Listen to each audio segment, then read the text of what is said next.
Every time I talk honestly about my experiences relocating to Ghana, I get comments saying that I should stop complaining, that I should leave Ghana and go back to Canada, or that, well, we deal with it, so you should too. And it basically feels like they're saying that diaspora shouldn't comment on local issues. So this made me start thinking about something bigger. What exactly is the role of the diaspora? Because on one hand, we're told come back, invest with things like the year of the return, beyond the return, all of these things. But when we get here and start noticing things or pointing out challenges that exist, we're told to leave. So should diaspora be allowed to comment on local affairs?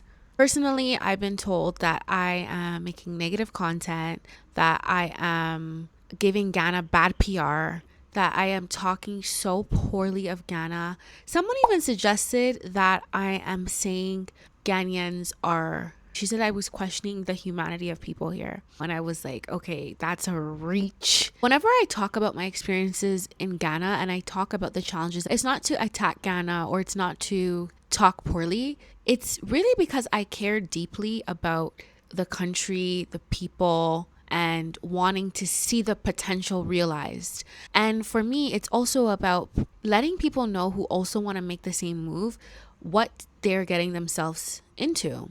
Because there's a lot of content online that shows all the highlights, the amazing parts of Ghana, and I'm specifically talking about Accra.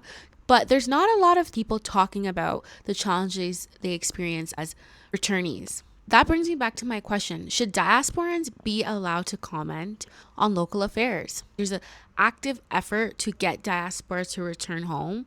But then when we get here, do we have to just keep quiet and just deal with how everything is? Or can we talk about it? Can we engage in local affairs? Can we participate? I'm also thinking about what is our role? What is our role here? And is it wrong to share our genuine experiences? Are our voices only welcomed if we're sharing content online that talks about all the amazing things, how Ghana is so fun, or when we're talking about the potential to earn money or the business opportunities or the real estate? Is that when we can speak? So I was born and raised in Canada. Both of my parents are from Ghana. I started coming to Ghana for the year of the return. So I actually participated in one of the active campaigns to get people to return home. So since that time, I've been to Ghana maybe 5 times, and now I live in Ghana.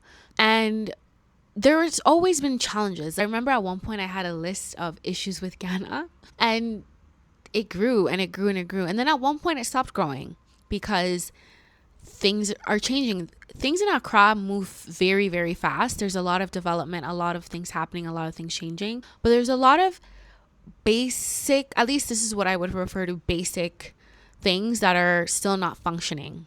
So a lot of times I'll talk about my challenges with electricity or water or the infrastructure, roads, even things like customer service. All of these things are challenges that exist, and it doesn't take away from the positive aspects of living here, but they are real challenges.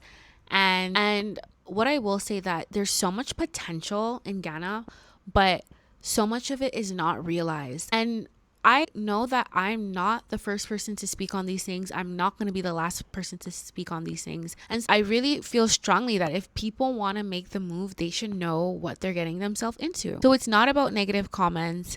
It's not about giving Ghana bad PR.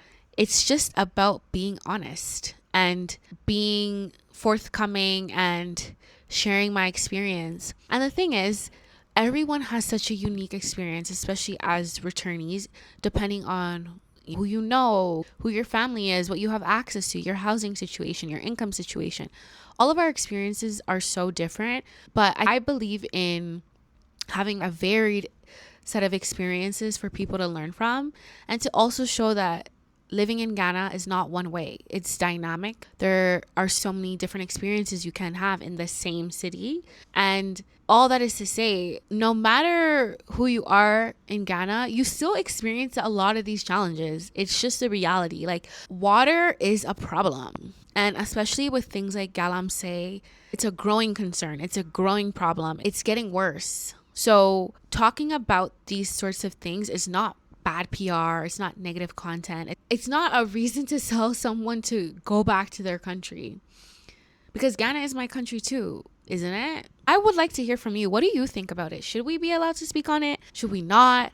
What's our role? The definition of diasporan is a person who lives outside their ancestral or geographic homeland, but maintains a strong cultural, emotional, or political connection to it. The political connection, interesting, because essentially that's what I guess this is the problem that some people have with my content or diasporans commenting on these, because a lot of the challenges raised are political failures. Can I say political failures? They are political failures, because why are people literally lose their lives because of things like the flooding?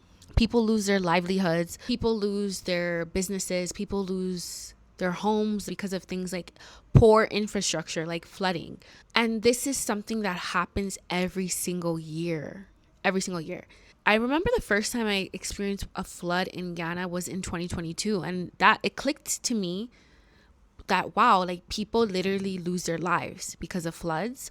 And you'll see it on the news, people getting injured, losing their homes, all these things. And it's like, this happens every year. So what's happening to address it? And I get why people could feel frustrated when someone like myself is talking about this, because I don't necessarily experience it. But if we always waited for people who experience certain things to advocate or bring awareness, a lot of things wouldn't move forward. I don't think you necessarily need to have experienced something to have empathy for the situation or for the person and to bring awareness. I was having a conversation with a friend who's not from Ghana, but he's from a place that also experiences similar things. And he was saying like he can understand why people would be annoyed with diaspora commenting, because it's like, what do you want us to do about it? We have to live in this situation. So when you're going online talking about these issues, it doesn't help the situation. And I guess in some ways I can understand where he's coming from or where other people are coming from when they make these comments. But I guess my question is like, what should we do? Like, how do we participate? How do we help? How do we get involved? Because I don't think only showing Dirty December, partying till 7 a.m., the nightlife, the resorts, I don't think that necessarily moves the country forward either. They want diaspora money, diaspora tourism, diaspora investments. But you can't invite people home and then silence them when they have opinions. Two things can exist at the same time.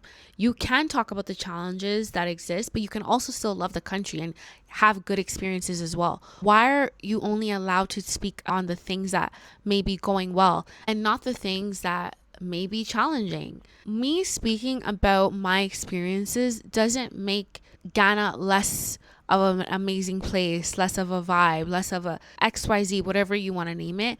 But this is the reality of what I have experienced and the reality for a lot of people. There's a comment that says, we still like Accra, oh. For those who don't like it, stop complaining. Just don't come back. Okay. Someone says, no one is asking you guys to stay there. Fair. But I'm Ghanaian. This was in response to a video I made about why is Accra so expensive. And even if we leave, it's still expensive. This comment, I don't mind, because this person said 7 months. Girl, this is our life. Fair. I can understand how you could feel trapped, or you could feel like, what am I supposed to do but just deal with it? So hearing somebody else talk about it who does have the opportunity to go and come can be frustrating. So I get it, but I'm wanting to know, at what point as diaspora can we speak on these things? Because it is our reality too if we make the move. I think there's always a challenge and a friction around diaspora coming in and thinking they know how to solve the issues of Ghana, or thinking that things can just change really quickly. We can come across maybe condescending. We've romanticized the country. We constantly compare everything to the West. And we often have economic privilege that locals don't. And I get this false hierarchy that Western knowledge is more advanced or better, for lack of a better word, which is not true. And it's not about thinking the way we do things are better, or because certain things don't exist doesn't make a place developed or undeveloped.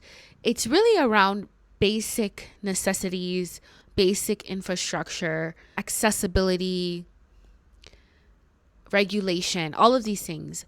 Those challenges are very prevalent, and especially as Accra and Ghana become a tourism hub, these things need to be considered, not just for tourism, of course, but for people who have been there and will be there day in and day out. I want to know how folks are managing, because after 7 months, it's really challenging. I'd love to hear from you what you think. Should diaspora be allowed to comment? Are you a diaspora who feels similarly? What's your experience been like? And how do we move forward? What do we do? Because we see Ghana or Accra presented in a way that is super inviting, which is great, but also there are very real challenges that exist. And the more and more Ghana and Accra is being presented as a place for diaspora to come home, I think there has to be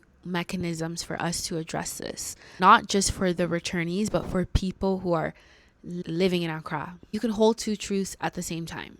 You can love a country and still want better. So we're entering month 8 of my move to Ghana, and I'm having all of these questions and all of these identity shifts. And I wonder, what makes someone Ghanaian? Is it because of your bloodline, or is it your lived experiences, or what is it?